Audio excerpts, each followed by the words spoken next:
Welcome back to ఏటీ pulse. ఏటీ పల్స్లో మనం ఇప్పటిలాగే ఒక వార్త. ఇక్కడ లండన్లోని ఒక ప్రధాన పత్రికకు సంబంధించి ఒక ఆర్టికల్ రాశారు. ఏంటంటే, as Muslim mob attacks Hindus in London, here's how the plight of Hindus has not changed in the UK since the 2022 Leicester riots. So ఈ 2022లో ఈ లైసెస్టర్ సంబంధించి అల్లర్లు రియాట్స్ సంబంధించి యునైటెడ్ కింగ్డమ్ అంటే ఇంగ్లాండ్, స్కాట్లాండ్ ఇంకేమున్నాయి కదా, 3 తెలిసి యునైటెడ్ కింగ్డమ్ అంటారు. ఎస్పెషల్లీ ఇంగ్లాండ్లో సంబంధించి హిందువుల దుస్థితి అక్కడ ఏమాత్రం మారలేదు, పైపెచ్చు మరికింత దాడులు పెరిగాయట. ఇది అప్పుడు హోలీ జరుపుకుంటున్న ఒక ఘటనకు సంబంధించిన వార్త. ఇది మరొకసారి లండన్లో ఒక ప్రధాన పత్రికలో ఆర్టికల్గా వచ్చింది. ఏంటంటే, with a rising Muslim population over the years, the United Kingdom is witnessing first-hand the Islamist intolerance of non-Muslims and their festives. అంటే ఏదైతే కొన్ని సంవత్సరాలుగా ముస్లిం జనాభాతో యునైటెడ్ కింగ్డమ్లో ఎక్కువగా ముస్లిం జనాభా పెరుగుతుందో అక్కడ కొన్ని రకాల ఇబ్బందులు కలుస్తున్నాయి. On 3rd March 2026, a group of Muslim youths who reportedly came from the nearby mosque created unrest in the former Harrow Civic Centre parking lot in London. అక్కడ హారో సివిక్ సెంటర్ పార్కింగ్ స్థలంలో అశాంతిని సృష్టించి ఒక mask నుంచి వందలాది మంది యువకులు వచ్చి అక్కడ హోలీకి సంబంధించి ఏదైతే మొన్న మార్చి 3న హోలీని చేరుకుంటుంటే వచ్చి దుర్భాషలాడి మతపరమైన విద్వేషాలు రెచ్చగొట్టి ఎంటీ బాక్సులు అంటే తినేసి వాడేసే డొక్కులు ఉంటాయి కదా, కేఎఫ్సి అవే మెక్డొనాల్డ్స్ సంబంధించి అటువంటి వేస్ట్ మెటీరియల్తో అక్కడ జరుపుకుంటున్న వాళ్ళ మీద విసరడం అవి చేశారు. అంటే ఎందుకు ప్రపంచవ్యాప్తంగా ఎందుకు కేవలం హిందువులనే టార్గెట్ చేస్తున్నారు అంటే, ఎన్ని సంస్కృతులు, ఎన్ని ఆచారాలు, ఎన్ని వెకిలి చేష్టలు, మెకైలీ లాంటి వెధవలు ఎన్ని రకాలుగా మన విద్యా వ్యవస్థను మార్చి చేసినా కూడా సనాతన ధర్మం అనే పునాదులు, ఆ మూలాలు మాత్రం పెకిలించలేకపోతున్నారు.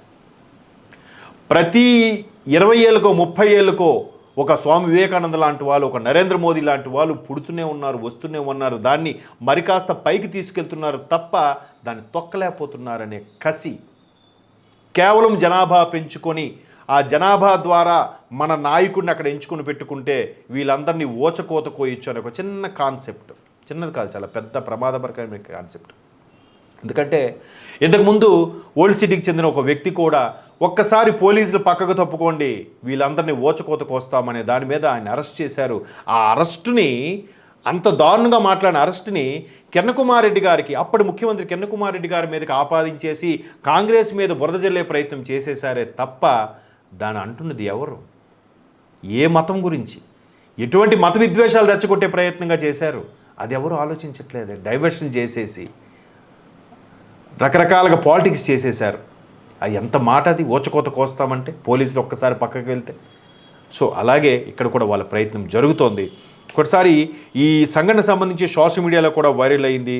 హిందువులపై దాడికి సంబంధించి అక్కడున్న పోలీస్ మ్యాన్ ఒక వ్యక్తిని అరెస్ట్ చేశారంట, ఒక కుర్రోడిని. ఆ కుర్రోడికి జస్ట్ 14 ఇయర్స్. చూడండి, తెల్ల కాగితం లాంటి ఆ బ్రెయిన్ మీద ఎట్లాంటి మత విద్వేషాలు రెచ్చగొట్టి చేస్తున్నారు. అయితే అక్కడ ఉన్న ఫుటేజ్లో ఎవరెవరైతే వచ్చారో అక్కడ ఇంటర్నేషనల్ సిద్ధాశ్రమ శక్తి కేంద్రంలో హోలీకా దహన్, తెలిసిందే కదా, మనం ఒక దహనం చేసుకుని రంగులు జల్లుకుంటాం, అక్కడ చెడుని దహించి వేస్తున్నట్టుగా ఒక కాన్సెప్ట్గా మనం దహించి వేస్తాం. దాని మీద అక్కడ కార్యక్రమాన్ని చేరుకొని ఊరికే దుర్భాషలాడి ఈ విధంగా చేయడం అనేది, వీళ్ళు కేవలం ఒక మతాన్నే టార్గెట్ చేసుకున్నారు. యూకే లాంటి దేశాలు క్రిస్టియానిటీకి సంబంధించిన ప్రాధాన్యత ఉన్నప్పటికీ కూడా వీళ్ళు మత ప్రభావంగా జనాభాను పెంచుకుంటూ కేవలం హిందువుల్ని టార్గెట్ చేస్తున్నారు. అది కాకుండా రీసెంట్గా ఏదైతే పాకిస్తాన్ మరొక్కసారి ఓడిపోయిందో, పాకిస్తాన్ లీగ్ దశ నుంచే వెనుదిరిగిందో క్రికెట్ 2020లో, వీళ్ళు కడుపు మంట. భారత్ చూస్తే ఆతిథ్యం ఇవ్వడంతో పాటు రికార్డు కూడా నెలకొల్పింది. ఆతిథ్యంతో పాటు 3వ తీన్మార్ కప్పు కొట్టిందన్న కడుపు మంట. ఆడెవడో ఒమర్ గాడంట. భారత్ వాడు ఆ క్యాచ్ పట్టుంటే ఓడిపోయేది. మరి అదే క్యాచ్ మావాడిది వదులుంటే బేభత్సంగా కొట్టేదిగా. అలా ఎందుకు మాట్లాడరు? ఇప్పుడు కూడా ఇవాళ పొద్దున కూడా షోయబ్ అఖ్తర్ గాడు ఏదో మూసుకొని రిటైర్ అయ్యి ఇంట్లో పడుండకుండా వాడేం మాట్లాడుతున్నాడండి, భారత్ ఆతిథ్యం ఇచ్చింది అంటే ఎలా అంటే డబ్బును వాడందరినీ పేదవాళ్ళని పిలిచి బిస్కెట్లు పంచి వాడి ఆధిపత్యమే వాడి ఇష్టానుసారంగా జడ్జిమెంట్ అవ్వాలన్నట్టుగా ప్రవర్తించిందంట. నీవు ఓడిపోయి కనీసం క్వార్టర్ ఫైనల్ కూడా రానేని బతుకులు మీవి, సత్తా లేదు. ఇప్పుడు ఇటువంటి స్టేట్ నువ్వు కోచ్గా వచ్చాయి పాకిస్తాన్కి వచ్చి చెయ్యి, ఒక్కొక్కటి నిష్ణాతులు తయారు చేయి. మీరెందుకు తయారవుతారు? మీరు ఎంతసేపు రియల్ ఎస్టేటు భూములు, మీ ఫ్యామిలీలు వేరే దేశంలో బతుకుతారు. మీరు ఇక్కడ మాత్రం ఇంకా మత విద్వేషాలు రెచ్చగొట్టి అమాయక ప్రజలను వాడుకుంటూ వాళ్ళ మీద బురద జల్లుతూ పోతే వాడిపోతాడు అమాయక ప్రజలు. నేను సేఫ్ కదా. ఇమ్రాన్ ఖాన్ పరిస్థితి ఏమైంది? ఎక్కడున్నాడు ఆయన? జైల్లో బతికే ఉన్నాడో లేదో తెలుసుకోండి. ఇటువంటి షోయిబ్ అఖ్తర్ లాంటి వాళ్ళు కూడా రేపు అదే గతి పడుతుంది వీళ్ళకి.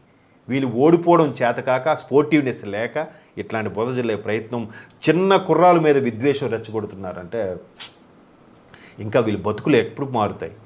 సో ఇంగ్లాండే కాదు, యూరోపియన్ కంట్రీస్ అన్నిట్లో కూడా జనాభా పెరుగుతోంది. వీళ్ళ జనాభా ఎటువంటి ప్రమాద ఘంటికలు అనేది ఇది ఒక మచ్చు తునకగా ఒక లండన్లో ఒక పేపర్ ఆర్టికల్ ఈ విధంగా రాసింది. దాన్ని ఒక వ్లాగరు ఇక్కడ మనకి మెన్షన్ చేశారనమాట.